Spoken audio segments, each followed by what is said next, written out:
नमस्कार, आप देख रहे हैं HNN 24x7 और मैं हूं आपके साथ निशी भाटिया। बुलेटिन की शुरुआत करेंगे कुछ खास खबरों के साथ। भारतीय युवक संघ बकरी बाजार का पूजा पंडाल इस साल और भी अधिक भव्य और आकर्षित बनाया जा रहा है।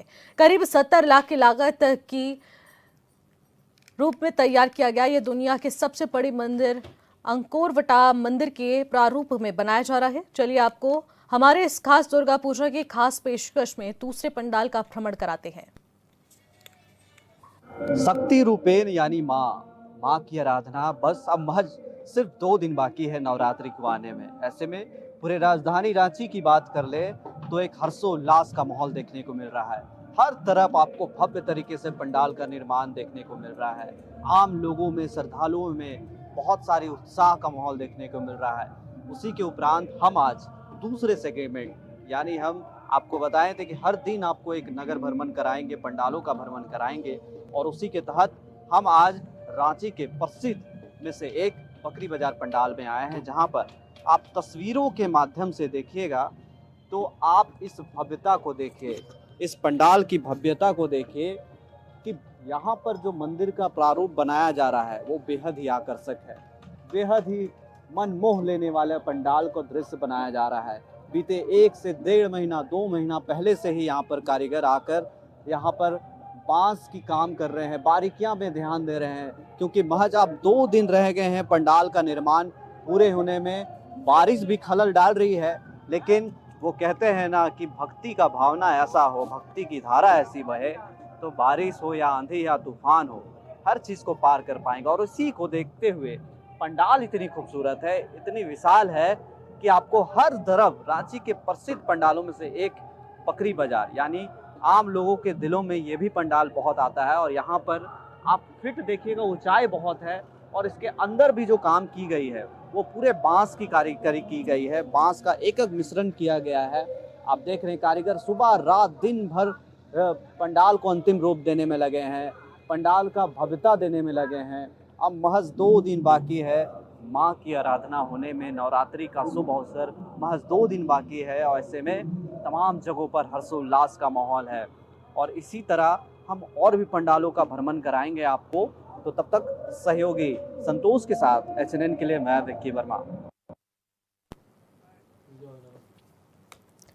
स्वर्ण रेखा बहुउद्देशीय परियोजना के तहत चंडल बांध स्वर्णरेखा नदी पर स्थित है, जो कि झारखंड के सरायकेला खरसावा जिले में स्थित है। पश्चिम बंगाल और उड़ीसा राज्य को पानी उपलब्ध कराए जाने वाली नहर चिलगू पंचायत के अंतर्गत चाकुलिया स्थित गुरुवार को लीकेज होने से पानी बहने लगा, जिससे नहर से मिट्टी का कटान बहुत तेजी से होने लगा है।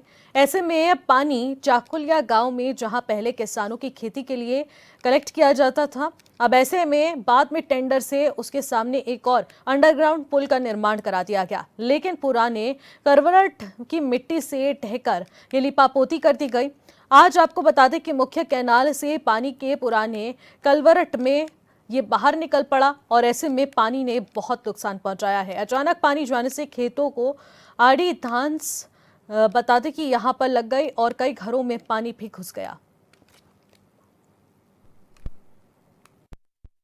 डैम बहुउद्देशीय परियोजना का एक उद्देश्य यह था कि लगभग 32 परियोजनाओं को पारित करना, जो कि अभी तक एक भी योजना पारित नहीं हुई। बहुउद्देशीय परियोजना 1982 में से लगभग आज तक 66,000 करोड़ रुपया खर्च हो चुकी है, जो इसके लिए कहाँ जा रही है? बंगाल, उड़ीसा पश्चिम बंगाल, तो उस नहर में छेद हो चुकी है, जिसके चलते घरों में गांव के घरों में पानी घुस रही है, खेतों में पानी भर चुकी है।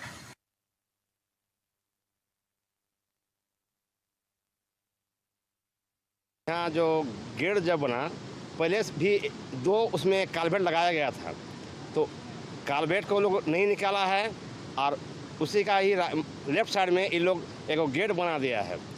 गेट बना के और तो ठीक है, अभी जो कालवेट जो था उसका आगे तरफ खाली ये लोग मिट्टी सीमेंट दे के ये लोग खाली उसको लपेट करके पूरा छोड़ दिया था, और वही अभी 10 गया वही कालवेट में, दोनों कालवेट में पानी अभी निकाल रहा है। गेट तो है ही है, गेट में भी निकाल रहा है पानी, पूरा पानी हमारे गांव का ही 2-4 आदमी का घर में पानी भी घुस गया है। ये ठेकेदार का लापरवाही है, विभाग का भी लापरवाही है। करोड़ों का तो प्रोजेक्ट है। हाँ, ये तो बहुत, इन लोग तो बार-बार इन लोग का तो फंडिंग हो ही रहा है। इन लोग तो खाली फफूंदी करके खाली पैसा को अपने गबन कर रहा है ये लोग।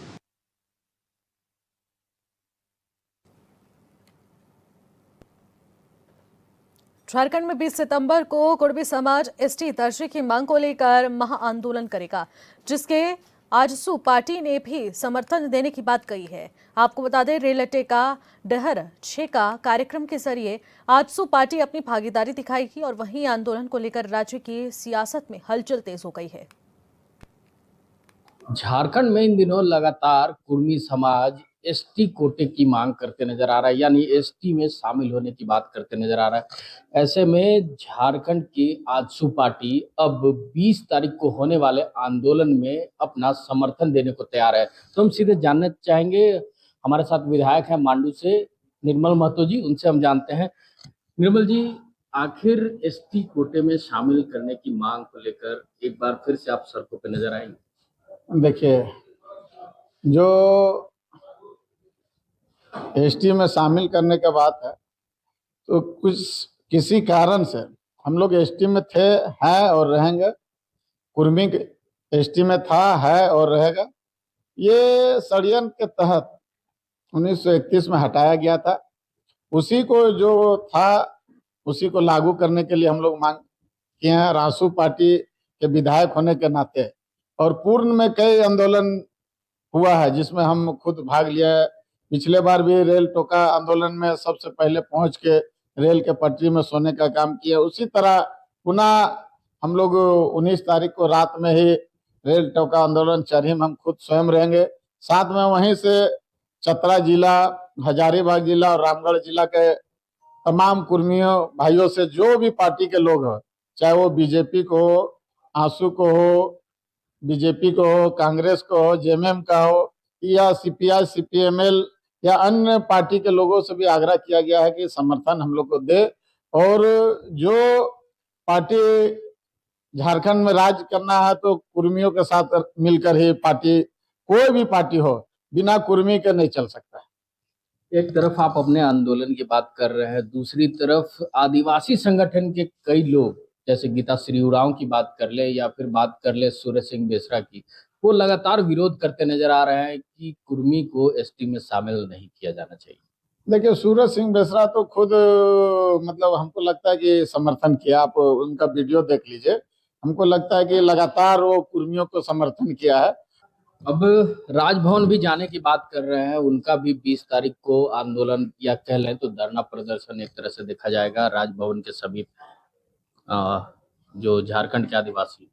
देखिए, राजभवन जाना है, कहीं भी जाना है, तो हम तो बोलते हैं कि इसमें तो हम लोग खुद आदिवासी का समर्थन कर रहे हैं। तो आदिवासी लोग का समर्थन, खुद हम लोग आदिवासी हैं तो मिल के काम करें, जो भी करना है झारखंड में मिल के काम करें। टीआरआई की रिपोर्ट कह रही है कि टीआरआई की रिपोर्ट में साफ तौर पर दिया गया है कि कुर्मी एसटी जाति में कहीं से भी सम्मिलित नहीं हो सकता है। देखिए, कोई रिपोर्ट कुर्मी को दरकिनार नहीं कर सकता है। कोई रिपोर्ट से ही तय नहीं हो सकता है कि कुर्मी आदिवासी में था कि नहीं है। एक रिपोर्ट से मायने नहीं रखता है। जो हमारे बाप दादा से लेकर पूरे झारखंड से लेकर पूरे जगह के, हमारे बंगाल हो गया, उड़ीसा हो गया या झारखंड के तमाम कुर्मी भाई लोग, किसी का प्रमाण पत्र देने से कुर्मी है कि नहीं है ये नहीं हो सकता है। दादा, एक आखिरी सवाल आपसे जानना चाहेंगे, आखिर ये आंदोलन किसके विरोध में हो रहा है? देखिए, ये आंदोलन आज से नहीं, 100 साल से ये आंदोलन चल रहा है। 1931 से ये आंदोलन चल रहा है। जो षड्यंत्र हुआ है कुर्मियों के साथ, उसको किसने किया सर? बोल तो रहे 100 साल का लड़ाई है, एक दिन का लड़ाई नहीं। हमारे बाप दादे से तमाम हमारे लोग लड़े हैं और ये लड़ाई जो षड्यंत्र के तहत हुआ है उसको पुनः षड्यंत्र के तहत जो हटाया गया उसको फिर से लागू किया जाए। तो ये आंदोलन लगातार चलेगा? लगातार चलेगा और 100 साल का आंदोलन है, किसी का सर्टिफिकेट देने का जरूरत नहीं। निर्मल महतो जी के साथ हरिलाल जी भी हैं, ये भी आजसू पार्टी में हैं, कद्दावर नेता हैं। ये भी अब जन समर्थन के साथ 20 तारीख को उतरने वाले हैं सड़कों पे। कुर्मी जाति को अभी तक एसटी कोटे में शामिल नहीं किया, लगातार आप लोग आंदोलन कर रहे राज्य सरकार केंद्र सरकार दोनों सरकार को जगाना चाह रहा है कि हम लोग जो थे हम लोग को फिर पुनः 1931 में पहले जो थे हम लोग फिर हम लोग को एसटी सूची में शामिल किया जाए। चलिए, बहुत बहुत धन्यवाद। ये थे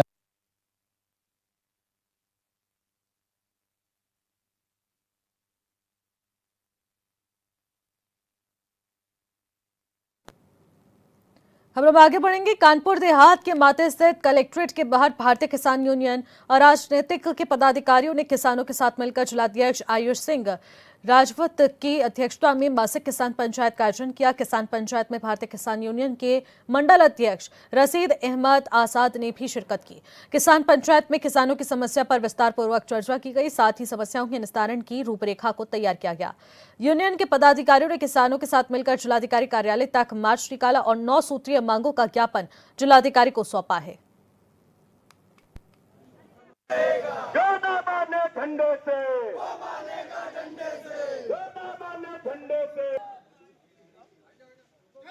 पंचायत में हमारी 6 महीने से वही मांगे चल रही हैं। आप लोगों को अवगत है, पूर्व की मांगे हैं जो हमने आज के 1 साल पहले आंदोलन रखा था, उसमें भी यही मांगे थी। अब हमारी जो मांग है तो खोजा फूल नेशनल हाईवे को लेकर है कि जहां हर 14-15 दिन में किसान की एक मृत्यु हो रही है। किसान को जानवर समझ के शासन प्रशासन कोई ध्यान नहीं दे रहा है, इसलिए हम लोग यहाँ इतनी भारी संख्या में आए थे कि हमारे यहाँ खोजा फूल में ओवरब्रिज का निर्माण किया जाए।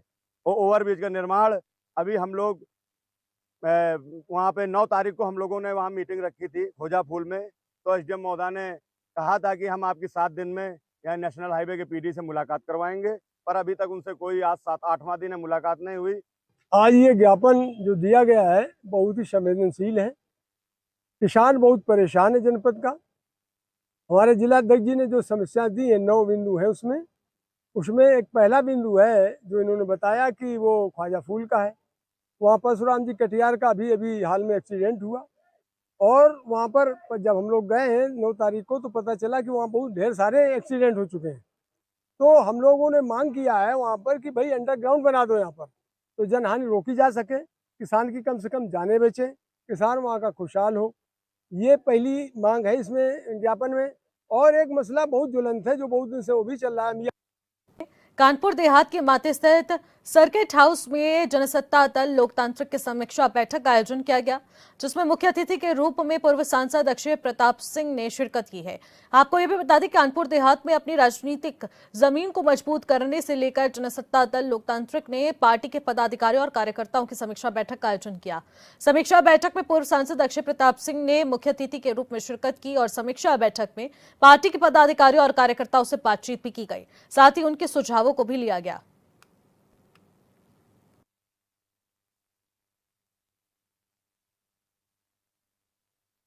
कि आज राष्ट्रीय अध्यक्ष जी के निर्देश पे हम लोग समीक्षा बैठक और परिवार से राय लेने, क्योंकि राजा भैया पार्टी को परिवार मानते हैं, तो परिवार यहाँ के कानपुर देहात के परिवार से राय लेने आए थे।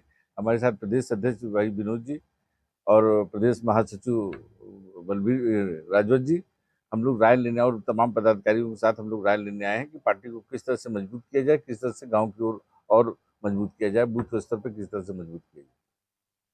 पंचायती के चुनाव आने वाले हैं, ऐसे में ये हमारे राष्ट्रीय अध्यक्ष जी ने निर्णय लिया है कि जो जिलाध्यक्ष हमारे हैं, जिलाध्यक्ष तय करें कि जहाँ पे मजबूत स्थिति है, जरूरी नहीं कि आपकी 22 अगर कानपुर देहात में 50 सीटें हैं तो 50 पे लड़ें। जहाँ पे मजबूत स्थिति है पैनल के रूप में, अभी क्योंकि आरक्षण नहीं लागू है तो पैनल के रूप में एक हरिजन, एक बैकवर्ड, एक सामान्य का 3 का पैनल घोषित करें। खबरों में आगे बढ़ेंगे। कुशीनगर के विष्णुपुरा ब्लॉक का ये कंपोजिट विद्यालय बेसिक शिक्षा विभाग की पोल खोलता हुआ नजर आ रहा है। स्कूल की व्यवस्था देखते ही देखते ग्रामीणों ने स्कूल में ही प्रदर्शन शुरू कर दिया। ग्रामीणों का कहना है कि स्कूल में गंदगी का अंबार है, छात्रों के लिए कोई पेयजल या फिर शुद्ध यहाँ पर कोई व्यवस्था नहीं की गई है। सरकार के द्वारा दिए गए बच्चों को जूते और साथ ही साथ मोजे तक यहाँ पर नसीब नहीं हो पाते हैं। छात्रों की संख्या कम होने से अध्यापकों की बड़ी लापरवाहियां देखने को मिलती है। ऐसे में एक तरफ सरकार अच्छी शिक्षा देने की बात कर रही है और इनके अध्यापक और कर्मचारी ठेंगा दिखा रहे हैं। ग्रामीणों का यह भी आरोप है कि शिक्षक मनचाहे समय से आते हैं और औपचारिकता पूरी तरह से यहां पर नहीं निभाई जा रही है, जिसके चलते यहां बच्चों के भविष्य के साथ खिलवाड़ हो रहा है।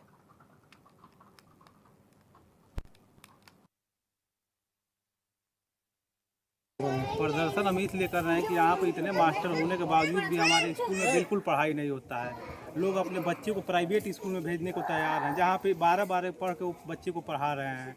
और यहाँ पे सफाई इतना बेकार है, स्कूल में हर जगह पानी लगा हुआ है, शौचालय कहीं पे है नहीं। बच्चे को अगर कोई दिक्कत आ जाती है तो वो कहाँ जाता है पता नहीं चलता है। और हर शौचालय में ताला लगा हुआ है, जो चालू शौचालय है। आंगनबाड़ी का देखिए आप 11-12 बज जाता है, बच्चे आते हैं गेट से घूम के चले जाते हैं।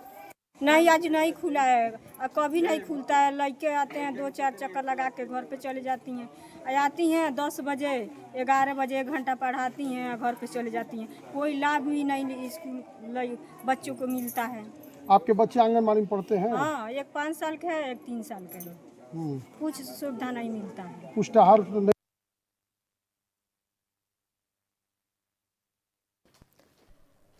तस्वीरों में भी आप देख सकते हैं किस तरीके से यहाँ पर अभिभावक धरना प्रदर्शन करते हुए नजर आ रहे हैं और ऐसे में उनका आरोप है कि बच्चों के भविष्य के साथ खिलवाड़ हो रहा है।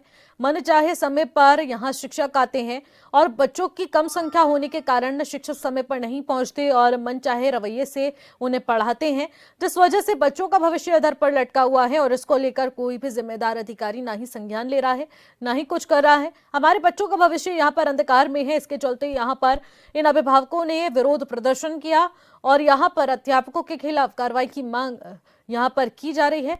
कहा जा रहा है बेसिक शिक्षा विभाग किस तरीके से कार्य कर रहा है वो इसी स्कूल से पता चलता है कि आखिरकार बच्चों के भविष्य के साथ किस तरीके का यहाँ पर गलत काम हो रहा है। और यहाँ पर ना ही कोई शुद्ध पेयजल की व्यवस्था की गई है, ना ही शौचालय की व्यवस्था है, ना ही समय रहते ये शौचालय साफ हो पाते हैं और आसपास भी गंदगी का अंबार लगा है, झाड़ियां उग रखी है और बरसात के मौसम में तमाम दिक्कतें यहाँ पर बच्चों को हो रही है। खबरों में आगे बढ़ते हैं। झांसी के गुरसराय में खाद्य वितरण के दौरान तेज धूप में घंटों लाइन में लगे किसान की हालत बिगड़ गई और जिसके चलते वो बेहोश होकर जमीन पर गिर पड़ा। मौके पर मौजूद परिजनों और पुलिसकर्मियों ने आनन फानन में किसान को सामुदायिक स्वास्थ्य केंद्र गुरसराय में भर्ती कराया है, जहां किसान के गिरते ही यहां पर समिति परिसर में अफरा तफरी मच गई। गुस्साए किसानों ने हंगामा शुरू कर दिया। मामले की सूचना पाकर प्रशासनिक अधिकारी मौके पर पहुंचे और किसानों को समझा बुझाकर लाइन व्यवस्थित कराई और खाद्य वितरण का काम दोबारा शुरू किया।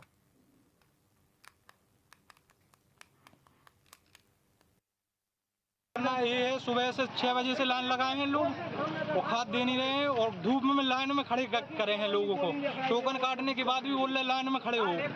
इतनी धूप में कोई कैसे खड़ा हो? कौन सी सोसाइटी पे खड़े हैं आप लोग? अब ये दादाजी बेहोश हो गए, कैसे क्या? गाली गलौज कर रहे हैं, उल्टे बोल रहे हैं और उनको गर्मी से बेहोश हो गए हैं और हालत बहुत गंभीर। खबरों में आगे बढ़ते हैं। हजारीबाग उपायुक्त शशि प्रकाश सिंह ने 18 सितंबर शहर के निकटवर्ती छड़वा डैम का भ्रमण कर संपूर्ण परिसर का अवलोकन किया है। उन्होंने कहा कि छड़वा डैम का समग्र विकास न केवल स्थानीय पर्यटन को बढ़ावा देगा बल्कि क्षेत्रीय आर्थिक और सामाजिक विकास में भी सहायक सिद्ध होगा। उपायुक्त ने बताया कि हाल ही में CSR मद से छड़वा डैम में पार्किंग स्थल और बोटिंग सुविधा, पार्क उद्देश्य और भवन खोलने की स्वीकृति प्रदान की गई और इस प्रस्तावों के सफल क्रियान्वयन हेतु उन्होंने संबंधित अधिकारियों को ठोस दिशा निर्देश भी दिए हैं।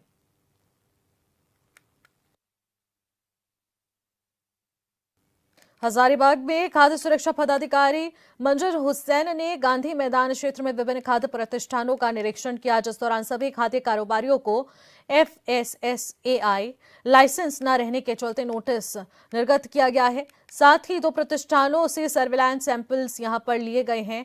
अब खाद्य प्रतिष्ठानों के संचालन को निर्देश दिए गए हैं कि वो व्यक्तिगत स्वच्छता का पालन करें। इसके अलावा औद्योगिक रंगों का भी प्रयोग खाद्य निर्माण में नहीं करने का सख्त निर्देश दिया है।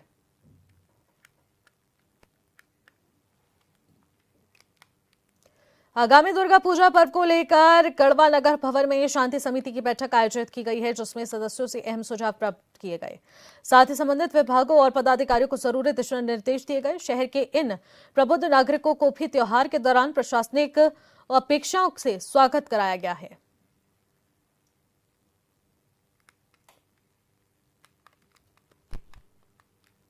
गिरिडीह में पंचबा थाना क्षेत्र के अलकापुरी चौकी में गुरुवार की शाम पार्किंग को लेकर हंगामा हुआ। अब ऐसे में प्लेटिनम जिम के पास वाहन खड़ा करने को लेकर जिम करने वाले युवकों और स्थानीय एक व्यक्ति के बीच कहासुनी हुई, जो मारपीट में तब्दील हो गई। युवकों ने स्थानीय व्यक्ति की जमकर पिटाई कर दी। घटना से आक्रोशित लोगों ने गिरिडीह और पंचबा मुख्य मार्ग को जाम कर दिया। जाम की सूचना पर पंचबा थाना प्रभारी राजीव कुमार दलबल के साथ मौके पर पहुंचे और घायल व्यक्ति को अस्पताल पहुंचाया। पुलिस ने इस मामले में 2 युवकों को हिरासत में भी लिया है। फिलहाल सड़क जाम कर हटा दिया गया है और ऐसे में पुलिस पूरे मामले की जांच पड़ताल कर रही है।